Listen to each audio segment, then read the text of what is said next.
Liberté Kinshasa. Mbote bandeko balandi émission Nabino Bolingaka Bozeraka jeudi na 21h15 masolo ya MLC.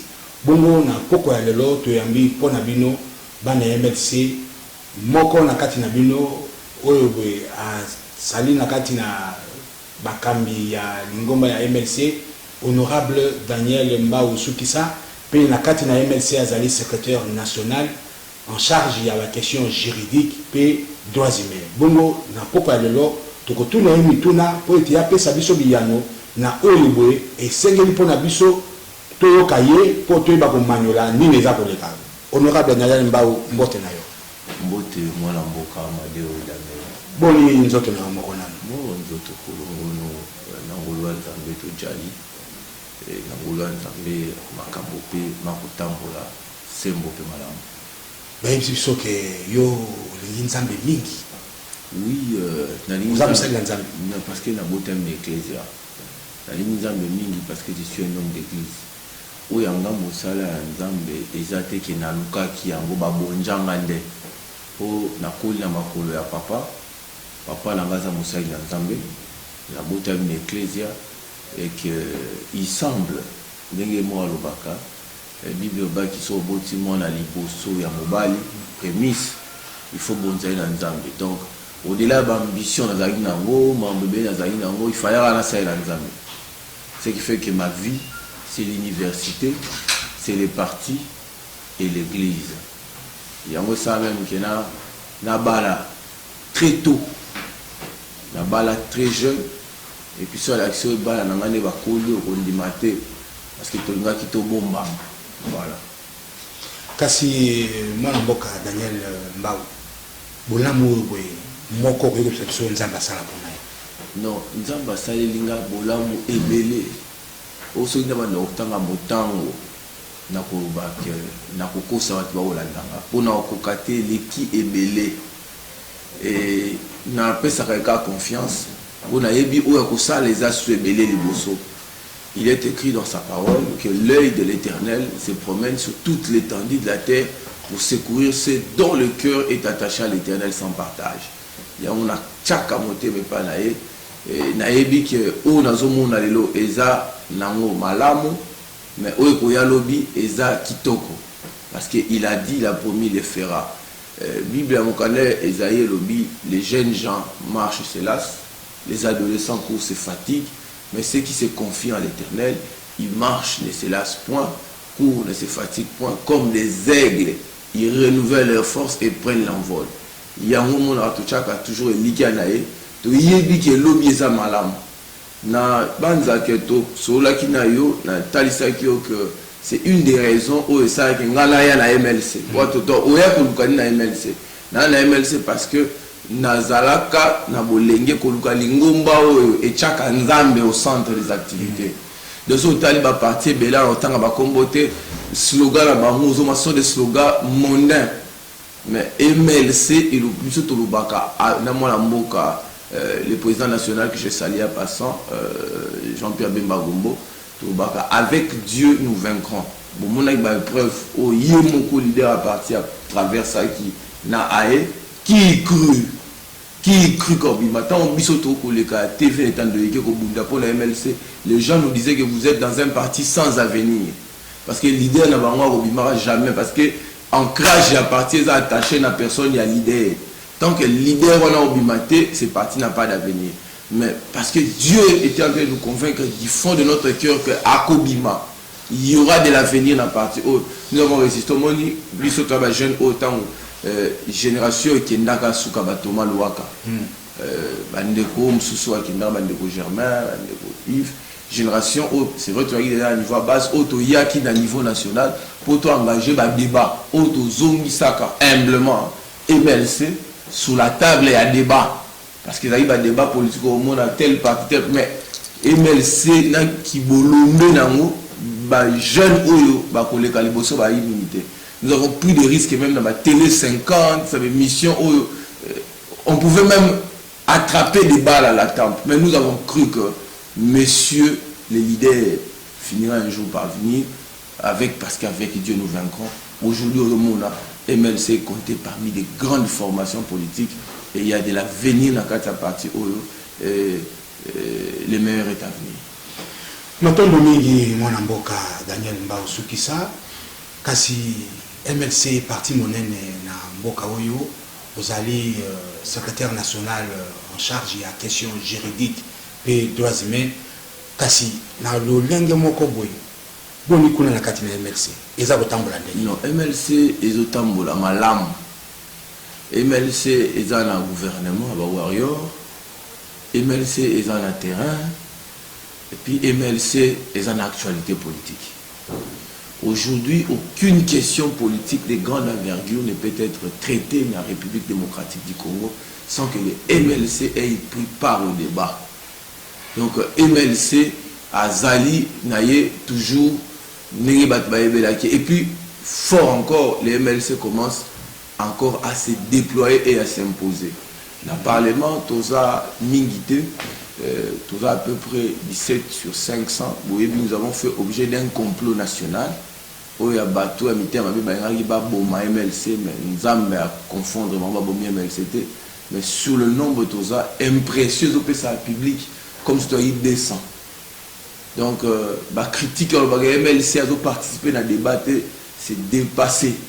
Tant le leader est là, je crois que tout ça aussi c'est parce que le leader est là, l'aura du leader est impacté sur le cadre au bazar à niveau du Parlement, ce qui fait que le MLC est en train de rayonner. Il n'y a pas de débat d'envergure dans le Parlement sans qu'un membre du MLC ait pris parole. Donc, tu as la même processus union sur la défenestration. Au niveau du Parlement, le MLC était toujours à l'avant-plan. Et même le bureau Mabunda pour Kouya, c'est le MLC, un député du MLC pour les Maïmoua, à la fin qui a porté la pétition. Mais c'est Daniel Mbao qui a écrit toutes ces pétitions, de ses mains, toutes ces pétitions pour le bureau, membre bureau. Donc c'est le MLC. Donc le combat, aujourd'hui, il y a Koko Issa Ilunkamba, le MLC était là. La constitution du gouvernement, le MLC est là. Et lobby même, la constitution du bureau à Séni, le MLC est au combat. Donc, peuple congolais, je crois qu'à ce moment, on a qualité à combat MLC, na leader MLC. Et je pense que dans le jour qui vient, le MLC va avoir la plénitude de la confiance du peuple congolais. Même dans le niveau Sénat, hein, vous avez vu avec le sénateur Guiringo, c'est que le MLC a donné photo sans flash, soit tu veux en photo sans flash. C'est-à-dire qu'au déposé pétition, Alexis Tamoumamba a déposé peu d'émissions. Donc au Simbiété, au Bangiseka, au Boumika, l'attention, c'est le MLC. Parce qu'il savait que ceux qui cadrent MLC a déposé pétition, c'est que c'est sérieux. Donc Daniel, Makamboza Koloba, ils ont comme ça, personnellement, hein, parce que Nakoyoka Kolanda Bato, Bazolo Bake, MLC Azali englouti Nakatia Union Sacrée. Mais au lieu de Bisinga Sukoyoué, et qui peut l'accepter MLC sur le terrain, Azali Makasi. Mais évitez, vous pouvez confirmer le Kamabande Kobalobi ou bien. Non, en fait, et ça, Bato Soubalobaka, au Congo, Bato a la liberté d'expression débridée. Oui, celle qu'il y a des gens qui parlent avec sensation d'émotion, sans que Bato a réalité en face. Union Sacrée Zali, mais il y a des formations politiques qui ont gardé leur identité. Notamment MLC, notamment Ensemble, notamment UDPS. Au cours de l'autre, avec l'Union Sacrée, UDPS est disparaître, Ensemble est disparaître, MLC disparaître. Bon, c'est vrai qu'il y a des individualités qui sont dans ce gouvernement, mais en dépit de ces individualités, ceux qui ont identifié la composante, MLC a parmi les composantes où ils sont fortes et où ils sont quoi apparaître. Au moins, ceux qui ont des locaux, pour apprécier la qualité na vote na valeur na mingi ba to payer biso ya MLC ba to MLC oyo bolinga MLC na banda kuté mais o ba ya la siège ya MLC parce que ba zomo na MLC ba zo kutana ba cadre ya MLC que il arrive parfois ba apprécier oyo baza on maboko à juste valeur té ba comment quoi apprécier en so que comme musika tout ce qui est débit. Donc c'est un privilège. Il faut le dire pendant qu'il est en vie. parce que c'est rare na Congo qu'un leader a zolobaté avant la Pumbuana, mais il est en train de rayonner sur l'ensemble du territoire national et en même temps il est en train d'impacter le système. C'est rare. Tout va na leader bien autant va comboter. Il y a pas parti politique, soit ba parti à mallette. Il y a bisa ma leader ni nyango ya parti à mallette. Oh il y a biso le lozo ba MLC zo kita leader ni ya parti à mallette, il y a va nanda kunya lo ba te ba occuper. Là, il y a un débat politique de grande envergure et que le président Jean-Pierre Bemba lobby, au moins les réseaux sociaux, le président Bemba a une position. Ce qui a lobby, c'est la toile qui bouge. Il faut apprécier l'eau et puis en même temps pour apprécier même le cadre de l'ambition à MLC. Parce que ce qui est le cadre, va faire rayonner MLCT. Biso autres espérer un jour peut-être mata comme cadre to mataté. Pourquoi? Parce que on va rien trouver. Il faut qu'il y ait quelque chose pour to mata biso surtout to rayonner ensemble. Et j'aime la politique, il y a président Jean-Pierre Bemba, il fait rayonner ces cadres comme des étoiles en constellation. Tu sais, ben, étoiles en constellation, toutes les étoiles brillent, mais elles ne brillent pas toutes de la même manière. Donc vision MLC Amadeo, Daniel Mbao, Jean Médal Wosso, et que sais-je encore, tout briller autour, il y a l'idée. L'idée, c'est comme, il y a la mouille, on peut sa lumière. Mais en réalité, bon, parce qu'il faut unité, bolingueuse à la peau, tout comprendre dimension à vision. Il y a porteur, il y a vision. Mais tout l'ingate de quoi tout briller de la même manière, et tout briller en attendant mon côté, ça c'est dans l'ordre divin. Donc, tu as MLC et Sengeli, admettre posture na bango, assumer posture à leadership na bango, MLC comment on absorber MLC, on absorber biso. Aujourd'hui, président Jean-Pierre Bemba pesika lingi sa to bima union sacrée et ça li buzz ti na Afrika ngele. Si na poto oui que MLC a bimi union sacrée et puis vous allez sentir que union sacrée perd une bonne partie à légitimité là. Donc, comment tu peux évaluer quand tu rencontres un président Jean-Pierre, un président Félix Tshisekedi et faire basculer FCC? Parce que l'FCC c'était une machine indétricotable. Hein? Donc, c'est pas la rencontre de Zora, vous voyez, la rencontre de légitimité. Parce que c'est vrai que la légitimité au Congo est fragmentée. Mais Jean-Pierre Bemba, il faut reconnaître qu'il a aussi une légitimité transversale.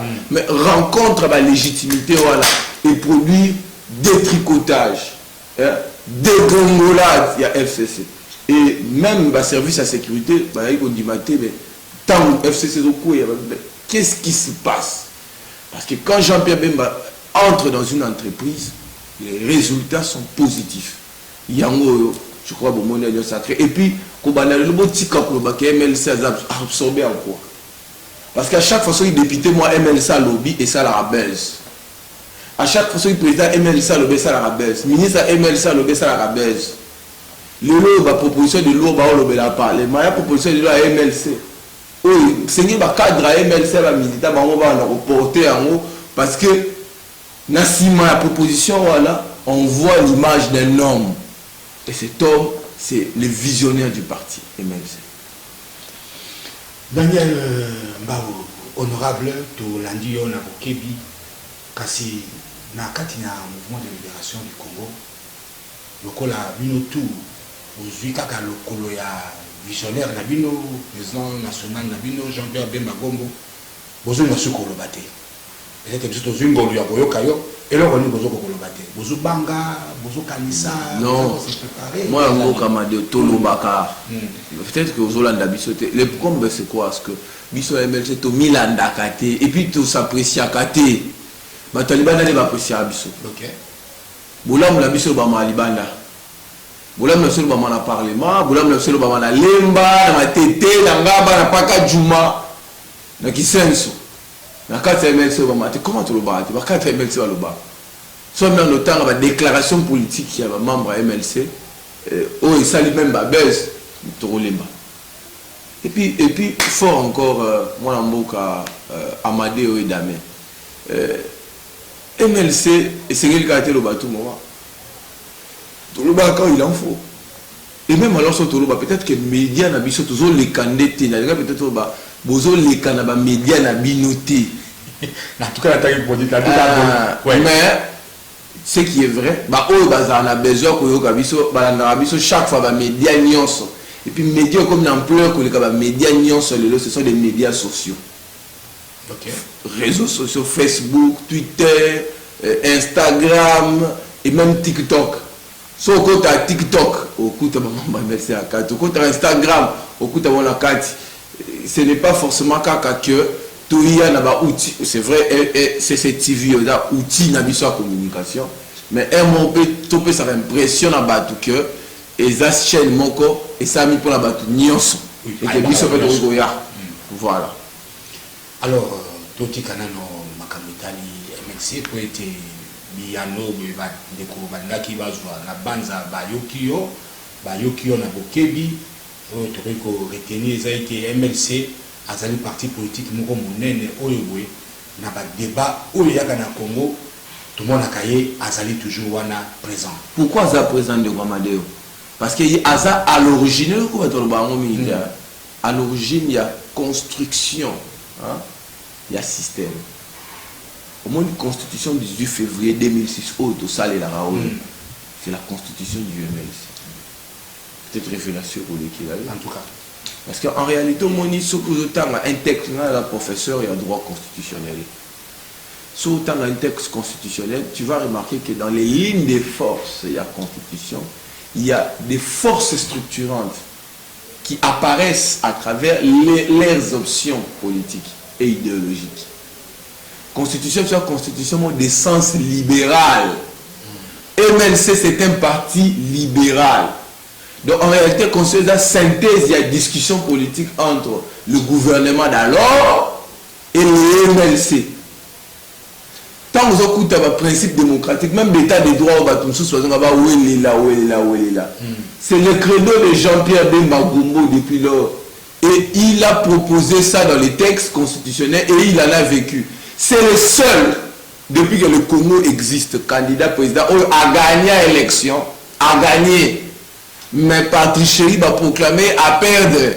Mais malgré ça, au nom, il y a vision républicaine, il y a beaucoup impulsant la constitution. Le seul andiba résultat. Ça veut dire que nous avons dans nos veines la démocratie et l'état des droits. Parce que Tokoki jamais biso ko détruire et le ko sali. Na sali city so talibien. Même article 1er. Nous sommes un état de droit. Pourquoi tu as un état de droit social, indépendant? Social, voilà, c'est les PPRD d'alors qui étaient socialistes et qui voulaient qu'il apparaître. Expression sociale. Mais le journalisme, cette synthèse, c'est les MLC. Donc ça veut dire que nous sommes les parrains, les géniteurs du système. Tant que la Troisième République, c'est les MLC. Troisième République, ce qui fait que le débat, nous se trouve au dialogue intercongolais. Accord, il y a Saint-Sylvestre. Tous ces dialogues, les MLC, parce que l'objectif de MLC, c'est préserver, même la tante dans la carte Salamouka, c'est préserver le respect de la Constitution. Dans toutes ces lignes. Donc, nous, tu peux ça Makila Nabiso, pour constituer nous avons perdu des soldats qui sont par exemple dans l'aspect non, nous avons perdu des soldats et des cadres pendant la guerre. C'était un prix à payer contre la dictature kabylienne. Nous avons été les premiers parce que nous avons estimé à son temps que la résistance de la rue avait échoué. Il fallait créer un coup. Donc, les MLC a une histoire avec ces pays. Donc, le MLC a une vision révolutionnaire. Et la révolution, il s'avait étudié, à droit conseil, on comprend que la révolution, c'est la mère de la République. Il n'y a pas de République sans révolution. Tant que les combats, en fait, les compagnons de la liberté. C'est-à-dire que l'objectif du MLC, c'était de atteindre la liberté, pas une petite liberté dans sa plénitude. Il y a un moment que Jean-Pierre Bemba Gombo, avant le Balikamo, il mesure ce qu'il va dire en fonction des idéaux de départ. Quand il a commencé, parce que c'est un jeune à l'époque de notre âge comme ça, au moment c'est vraiment risquant et c'est même impossible, un jeune de notre âge qui accepte de quitter l'opulence pour préserver la République. République. Je pèse mes mots République. Bisotant tout le monde MLC, chaque mot compte et chaque mot a un sens. Ça c'est un parti élitiste. Voilà. En tout cas, vraiment, na banza aux organisations de l'heure, ils ont des quick. Donc, ils ont fait mémoire. Mais alors, on oublie comment retenir attention à que reconstruction, il y a Mboka et Bandi na MLC, construction du 18 février, MLC. Bon, Django Lelo, tu peux confirmer pour Bana MLC Bazolanda d'ailleurs, que quand moi, Mboka Jean-Pierre Bemba comme président national MLC, na Katia, Union Sacrée, et c'est là qui tout justement pour préserver qui oyoboye moko abanda yango pour battre baza ko baono akoti kuna pour hasard comme la position à faiblesse non papa dans le bateau yo baza lo bakyo Jean-Pierre Bemba Gombo Martin Fayulu Moïse Katumbi Bosumande kona bini ba même bat congolais azarana on a une forme d'appétence alinga reloko na contraire na moi la fois bazone na ba réseaux sociaux Jean-Pierre Bemba, même Zemboto Yemara, papa Bemboza wapi, Zongae, et Tumbeye Makasi Zongae. Donc, le président de la République n'avait pas à ce moment-là la plénitude de ses pouvoirs, de ses compétences régaliennes. Toulouba qui est le président de la République, même président de l'Assemblée nationale, pour aller à l'Assemblée nationale, à investir, à recevoir serment à juge. Président de l'Assemblée nationale, président Sénat, Bazo, pour refuser, c'est qui ne peut pas se faire. Or, on a esprit à la Constitution. Tant que Jean-Pierre Bemba va comment la Constitution, ça va que le président de la République, Azala, la structuration principale ou le nœud gordien du pouvoir. Mais il ne peut pas rester là avant de dire sur ces lauréats, la République est en train de s'effondrer. Non, parce que l'objectif, il y a lui, la mission, c'est le respect de la Constitution, la restauration de l'autorité de l'État, la sécurité. Entre-temps, il y a des Congolais qui meurent à l'Est aussi là. Entre-temps, le président de la République est combattu à partir de qu'est-ce que tu dois faire, un républicain. Est-ce qu'autant la position d'un homme personnel, autant l'intérêt supérieur. Les gens comprendront plus tard la qualité du choix que les MLC a opéré.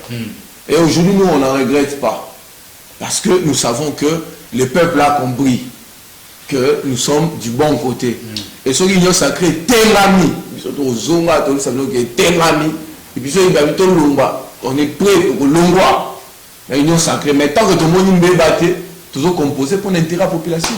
Il y a un monde sémique, tout ça, comment tout ça, pour l'intérêt de la population. Mato Domingue, moi, Mboka, honorable Daniel Mbao Soukissa.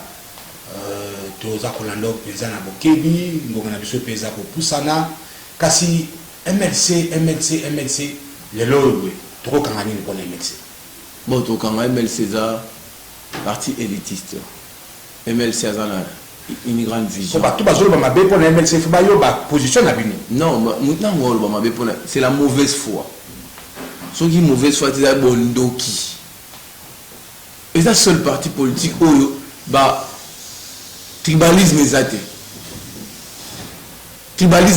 MLC ta même bakoma ba cadre na ka MLC ta zwa kaka structure à MLC comprendre la structure à parti politique ou sous et absence à tribalisme sur ça qui est leader à MLC azana na aura transversale c'est azana wana pour la province mon côté azana pour la Congo mobima. Sinon, il y a ça, à partir de moi, la leader a sa sélection tout autour, n'a qu'à ce qui comme un banjo, Azur Pembe. Par exemple, Chiboui, Azur Pembe. Toi, comme Moussafiri, Azur Pembe, Tomaton, Azur Pembe. Non, il y a biso MLC, les leaders, avant approcher Bino, ma cadre parti, il vous observe beaucoup de temps et il étudie comportement, attitude et capacité intellectuelle. Et il fait rien au hasard. Pourquoi Fanta la MLC c'est quoi? Moi on y va partir sur la leader à Maïeli, Makasi. C'est-à-dire moi beaucoup c'est zaté, beaucoup c'est ndeni. Pour dans Maïeli. Alors en fonction de Maïeli il sait lui-même opérer ses choix. Il sait lui-même décider et même si à fin de Sibino Boulou, ou 20, 30, 40, alors besoin de passer point de vue. Il a déjà cas de figure, il y a construction là qui est moi monté à Osafama à partir de Yanda. Mais maintenant, il veut confronter sa construction dans la proposition à la construction Yabino. Donc, tu vois la différence du MLC dans la partie politique. Le MLC, c'est un parti qui fait parler des cadres. Dans la mine de sur la scène politique, c'est le MLC. Oui. So, autant comme moi, avec tout le respect, je salue mon aîné et Delis Sanga. Il pour Mouchaka 5. C'est le MLC. Je salue avec beaucoup de respect mon aîné François Mamba. C'est le MLC. Avec beaucoup de respect Olivier Kamitatu. C'est le MLC. Donc quand tu vois tout cet armada du MLC, c'est parce que au départ, il y a une sélection qualitative. Bato Banabiso, surtout les jeunes Banabiso. Botala bien les partis OEP Saka, espace d'expression dans les jeunes et des jeunes qui ont bien étudié, c'est les MLC. Et en 2006, au moment même, la législature la plus extraordinaire, après Abisso, pour Abisso la première, car la législature, mais en 2006, tu vas voir constitution et MLC, hein, des jeunes MLC, et non, mais écoute, arrêtons, papa. Le MLC est là, le MLC est là. Si tu as Mboka, et pas Abisso, Abisso, le MLC est là. Tu as le drapeau MLC, le visage du Charman est là. Tu comprends ça va tout. On a tout le monde prétention, tout le monde est parti de Koufa déjà. Il va partir de Koufa. Il y a sa compensation psychologique dans Sima MLC. A dit arrêtez cette histoire. Le canal Congo Télévision, Masolo MLC, tu as rappelé notre Mbaki Ponabino, honorable Daniel Mbao Soukissa. Il y a le secrétaire général à niveau à parti, il y a le secrétaire national, pardon. En charge, il y a question juridique, droits humains. Kasi, honorable, tout le monde qui bino, Mikole qui Nassima, Boyambaki, un ministre. Ministre, il y a santé, il y a infrastructure, puis il y a transport. Dans le cadre, il y a un collectif pour l'émergence et l'unité du Congo.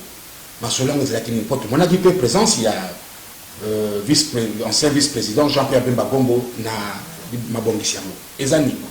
Bon, c'est Miguel Bani Mwakala. Et Bani un peu concomitamment à l'Union sacrée. Les actes collectifs pour l'unité et le développement. Chef de l'État. Chef de l'État, le président Jean-Pierre Bemba. Et ça, vision et mutualisation avec fort. Il y a des élus, des députés nationaux, parce que moi, je vais critiquer les députés. Non, vous avez belé. Moi, portez-vous à sauter. Et banda qui boy, tu constates qu'il y a écart à développement entre parties est et ouest. Parce que si on est même dans l'est vers Goma, tu vas voir même bateau où ils ont un lac. Ils ont côté dans l'ouest. Des bateaux modernes. Des bateaux qui vous. Tu sens qu'il y a un développement. Même sur qui Bukavu, bien qu'il y ait des sièges, tu sens qu'il y a une impression, même dans le Lubumbashi, mais sur qui est au bloc sur l'ouest, au qui est pas Libengue. Donc, c'est difficile. Même dans le centre, ils ont arrêté, il y a un projet, bon, ça programme qui est gelé. Donc, au Longo, qui est même dans Massimanimba, dans Gungu, qui est dans Bandamba, Atapa na yo na Bumba, ici qu'on linga. La Bumba, est-ce qu'on va lire un ballon la Bumba? La Zoba comme homme de Dieu. Amen. Dans Kabila onction. Donc, na Bumba, Zoango, la génération photomata. Alors, na Bumba, Nzile Zate. Alors, tout ça qui est allié, il y a Bissou et Bissou député. Fandaki, Zone Tobi. Est-ce que tout ça là, collectivement, pour te défendre l'intérêt à l'ouest? Quoi, Grande Orientale, puis 8 ans en retard, comme bloc ouest dans Grande Orientale. Alors, mais il fallait vous en a lobbying. Tout qui est sur la députée, mais mon ami a rebondi la mission Liboso, faut monter ma casse Liboso. Ndé, Bisso va député, Bisso Moko, tout le président Jean-Pierre Bemba, comme lobbying, l'époque où on a soutenir Bisso pour un projet de développement, un projet d'intégration. Il y a bloc ouest dans Grande Orientale, et ça a porté par le gouvernement pour installer. Et puis, c'est un homme de cœur, il a les cœurs à l'ouvrage, et Azara, un calcul politicien, on voit tout le monde, pourquoi on a sous mandat Félix, mais il a pris ça avec un grand cœur. Et puis, il a porté qu'à faire devant le président de la République, Et le président de la République a constaté véritablement que Jean-Pierre Bemba était un frère qui fait que, et le président de la République avait donné sa bénédiction. Mais finalement, quand ça a commencé, ça a pris de la mayonnaise, il y a Est et puis Babi, non. Et là, il y a la carrière bloc Ouest. Et comment Congo Mobimba. Ndé comment qui y a Congo Mobimba. Tout ça, on va rencontre d'évaluation parce que Bissot, tout ça, la base. Tout y a problème à niveau base parce que vrai programme il y a gouvernement ça donc c'est biso ba député c'est-à-dire il y a yebi banzelo ba otonga na mwamba par exemple pas na mwamba na yebi parce que les lots ceux qui ont fait sa valeur na commune qui senso il faut banzelo ba na campus o bibi c'est qui ma tête les qui na qui senso nzela na ba asfaltant na moko ba asfaltant ko déboucher premier ministre a yebi ya moté parce que premier ministre certainement yebi ba nzela nyoso tout ça na 56 000 km. Il y a Banzila faut ça pour intégrer Congo. Parce qu'il y a plusieurs catégories, il y a des routes au Faïba Sala. Sur des routes prioritaires 56 000 km. Mais le ministre de l'Infrastructure dans la réunion il a à peine moins de 10 000 km. Il y a mort. Alors lui sommes des photos ça va choix. Parce qu'il y a cause on a 4 km à bâtir sur ce couche exemple, il y a venu de l'université alors que c'est une nécessité. Alors que couche au ça vient de l'université, bah ça un là qui s'inso. Moni important la sémique. Donc tout ça va choix par exemple yo na Bumba ou bien nzila ni ko bimisa loso ya Bumba pour que nous kota na province orientale. Et pour ça l'intégration.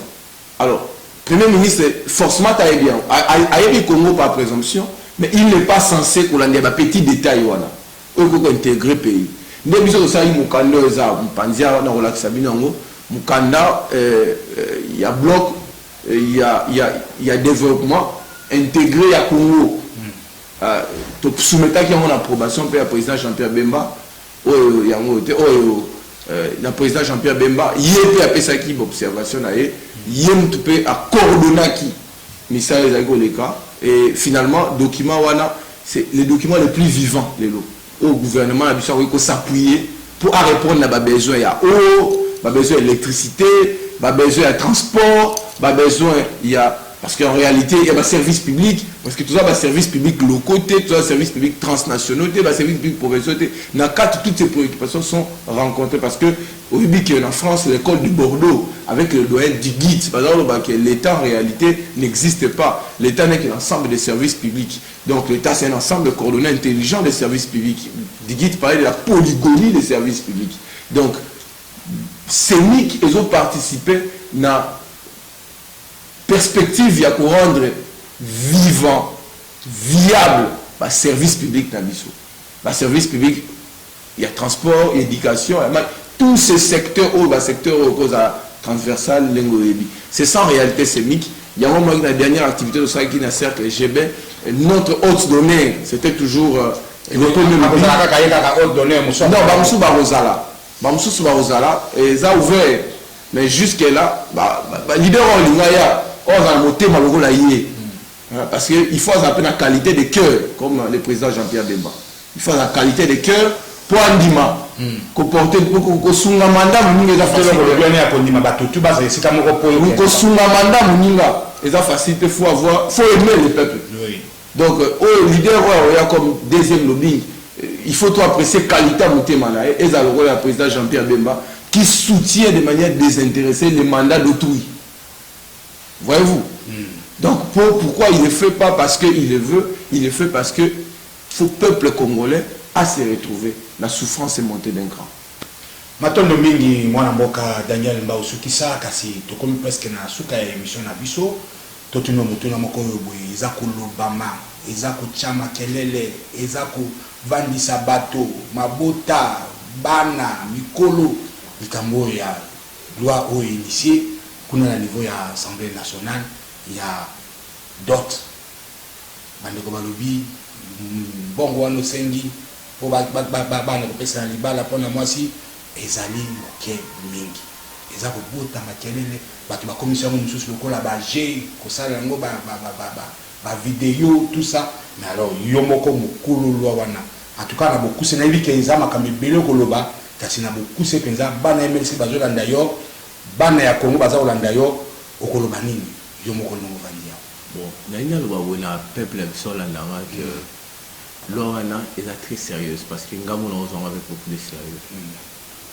peuple congolais c'est qui ba loi sociale autant la population parce que alaki na ral bon na ba loi politique ndé to sa proposition loi wana et puis loi wana un premier rectificatif et la loi et la fixation d'autorité ils ont modifié le code de la famille et code de la famille ils ont les documents les plus précieux après constitution en Mboka mais batumi batanga en côté je commence à découvrir que Batu va découvrir le code de la famille à partir de la loi. Voilà. Rectification, il y a code de la famille. Code de la famille. Ils ont loi à mon côté, uniquement il y a d'autres. Loi en a plus de 40 articles. D'autres, c'est 3 ou 4 articles. Et bien, tu vas faire des dots. Loi a touché la question de succession. Elle a protégé la veuve et l'orphelin, ou bien Ganaka, ceux qui papa Koufi, bien Babotoli. Loi a protégé la succession contre Babi. Il y a un faux liquidateur, tout le monde a la mouille à tongo. Parce qu'il y a un réseau, tu as quand même lobby, dans le cadre d'un groupe qui a Béli à Kinshasa, un réseau folio à Kinshasa. Si vous avez un Koufi, et quand il y a un immeuble, il créer l'obana. Il créer l'obana, il juge, il magistrat, il créer un liquidateur à la carte. Le liquidateur a dit que tu as bien, ainsi de suite, il a commis spolié. Donc, loi est protégée, héritier.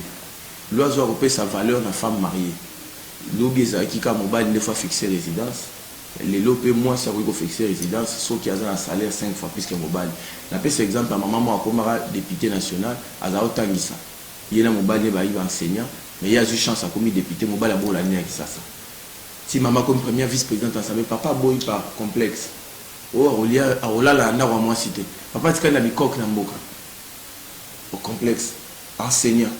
Les balles peuvent faire beaucoup il y a place moi ça c'est alors entre temps soit en 2016 code on a modifié et reconnaissant qu'il pleine capacité il y a moi si et si pour moi que régime autorisation avant moi ça commerce il faut une autorisation par mobile alors tout y kaka le on a payé pour dériver basipé et ku sunga ba maman en réalité na ku sunga plus ba maman oui mais ba maman ce ko bazolanda ba yanki ya balabala o bazolo bomoni kisasa lingi bolingo mingi kisasa balingi bolingo le etali makambo nzoto oh biso tozota ba valeur chrétienne valeur ya la carte ya mabota kozongisa libota parce que libota ndeza machine ya production ba citoyen le pour société bonga il faut mabota ezali kisasa basali dénombrement en 2017 plus de 573 000 foyers où ils ont des millions d'enfants baza na kisasa na union libre pourquoi motif d'autres les kebele. Il y a un tout chaque aspect d'autres, tout chaque aspect fiançailles. Même en bas d'autres, il faut qu'on ait la et bani la loi na parce que on a coutume, mais bébé tout le monde peut coutume. Maman d'autres, il y a fixation d'autres, ils ont un pays africain béni. Comment vous avez depuis 1984 à fixer d'autres. Burkina Faso a supprimé même. Depuis quand Mali depuis 72 a modifié sous à sali code ASICA, code des personnes et des familles, en 2011. A institué limite. Gabon a institué limite. Ouganda l'a dit bisou. Or, Ouganda a voté bisou pour voter dans le terme les cas. Ouganda début banaïka là. Ouganda lobby. Bon, faisons comme au Congo. Fixons à 500. Afrique ici début bani. Donc, tout ce qui est en retard, on ne comprend pas la quintessence, la pertinence de ces débats. Et puis, c'est un faux débat. Pourquoi un faux débat? Tant qu'on va fixer un plafond. Pour pas ça d'autres caractères symboliques dans le bâti côté cabane. Mais après si dans mon panzi possibilité la moto à un bon au-delà ceux qui alignent honorer moi sinaï. Tu veux la clause de convention numéraire de commander au sein de la CCTV et de foutre un bon belé aux $2,000 par mois.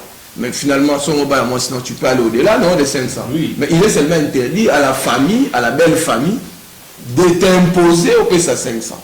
Et puis 500 là, ils ont fourchette, il n'y a pas mal. Et je voulais mentionner un fait très très important. Il y a un syndicat qui a encadré la liste. Les lots qui ont ngombe. C'est un boîte pas la bino, bio ko balosé ba tronçonner, c'était une caméra digitale. Tu vois c'est un jet privé, tu vas carré minier. Non. Il y a un groupe électrogène. Non, il faut lister à la limiter. Et ils appellent respectueuses il y a coutume nabino. Ce qui fait que désormais, avant de exécuter liste, il faut officier d'état civil à bête à mon collègue. Va vérifier est-ce que coutume c'est un bloc ou exagéré. Donc tout ça plénitude, possibilité, facilité à Congolais au bazar âge nidil, c'est-à-dire âge Jakobala, babala. mais tolobi te que oza chayer oza voyou loi oyo pour bala non loi oza eza na clause moko tacite ya limitation na exclusion esalami kaka mpona bato lokola bamoo nzambe esalami mpona bato lokola bageorge bato baza baresponsable motu alingi abala aza na posa kobala mais makoki na ye ndenge baosengele $10,000 mpona dot ekoki te basali yango te mpo bato babanda kosifle basi na banzela wana bato bazosala yango ce sont des faibles d'esprit bayuma pourquoi amoni mwana mwasi mo aza na niveau na ye te akokosolisa ye te akokolinga ye te alors mpo akitisa ya bia bokiti kutu bakitisi bino na 500 alors que bato bazoloba bango batangi loi te kongola atangaka te loi est fixée valeur à mwasi aza na valeur te mwasi aza non quantifiable. La femme c'est une bénédiction. Ce que nous avons quantifié là-bas c'est la valeur totale. Nous avons en français, français c'était la valeur totale. Et puis si il y a possibilité de commander ou le lopé, il y a beaucoup de porte en papa Yuma. Aussi peu moi papa Yuma au Bali parce que tu es sérieux, tu t'assumes. Et donc quand il y a un clivage, il y a un Gombe, il y a un Niri. Moi, la rôle dans ma campagne. Pourquoi pas? Pourquoi pas? Donc, parce que nous devons créer une nouvelle société de valeurs. C'est ça l'objectif. Et je demande au peuple congolais de porter cette loi parce que votre bonheur s'y trouve. Il y a même un aspect très important du droit international privé. Bah, supplément qu'il y a moi. Il y a un investisseur besoin dans le Congo. Donc, parce que l'investisseur soit à coup fiabilité, bah, bien, il sort dans le Congo. Ceux qui ont été comme il n'y avait plus de soubassement commun pour les étrangers dans le Congo. Mais la loi est ici, parce qu'il y a supprimé. La loi est ici. Les gens ne lisent pas. Le droit international est à peu près plus de 15 articles sur le droit international privé. Parce que révision à 2016 et abrogé l'article 915, il y a ancien code où il y a référence à code civil, livre premier, où il y a abrogé. Donc, tous en la culture ya kotanga. Moi je suis un professeur d'université. Quand j'amène un texte au Parlement, c'est qu'il y a une étude approfondie avec toutes les couches. J'ai parlé avec des enseignants, j'ai parlé avec des familles, j'ai parlé avec des chefs coutumiers. Et d'ailleurs, ceux qui le écoutent au Parlement, il y a toute une procédure. Il y a le bureau d'études qui va faire les observations. Le gouvernement pense à l'observation. Le gouvernement va appeler des experts, même des chefs coutumiers. Et au Parlement, il va y avoir un débat général. Après le débat général, il va y avoir une commission PAJ. Commission européenne, un peu d'experts. Mais entre-temps, parmi nous les députés, il y a des chefs coutumiers. Donc, je vais tempérer les ardeurs de quiconque veut m'entendre. Que cette proposition de loi tient compte de vos préoccupations et toucher ma vie dans la société. Mais sous ces alliés, il y a les alliés. Il y a déjà 3. Il y a cours constitutionnel, service militaire obligatoire, et puis au total, il faut 7 signes à perfection, 7 propositions de loi. Tu as service militaire obligatoire, tous les éléments. C'est très important. Bande Kobalandi Canal Congo Télévision, Bande Kobalandi Masolo MXC, tu communes à Souka, il y a Masolo Nabiso, il y a pourquoi de l'or, mais habité honorable Daniel Mbaou.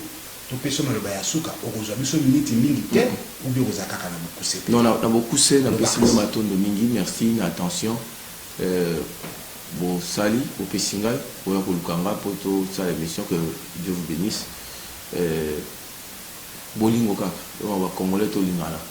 Et le bon, sur Congolais, Moutem Abbé. Donc, même Moutem Landangabi, qui certains ont Moutem Abbé, Moussou sur Landangaza, vraiment Moutem Abbé. C'est-à-dire, Congolais a fourni sa réforme. Il n'est pas comprendre de son compatriote. Congolais souffrant là, on a malade n'a compatriophobie. C'est-à-dire que il a l'ingamabe à Congolais, mais pourvu qu'il a couffaté. On a Congolais mon boy a regretté liwa cousin naé pour cousin moni lupa en sombi dans ma campagne de Najipasika. Mais entre-temps, cousin a belle appel ça le mot. Ils ont regretté qu'à faire à la vie à mon. Quel esprit. La compatriophobie. Comment là on échec na yo attends sur place na yo. Comment là une émission na yo émission là jamais da attiquer la madeo et simbate. Mais ayebi ke a reçoit yango jamais.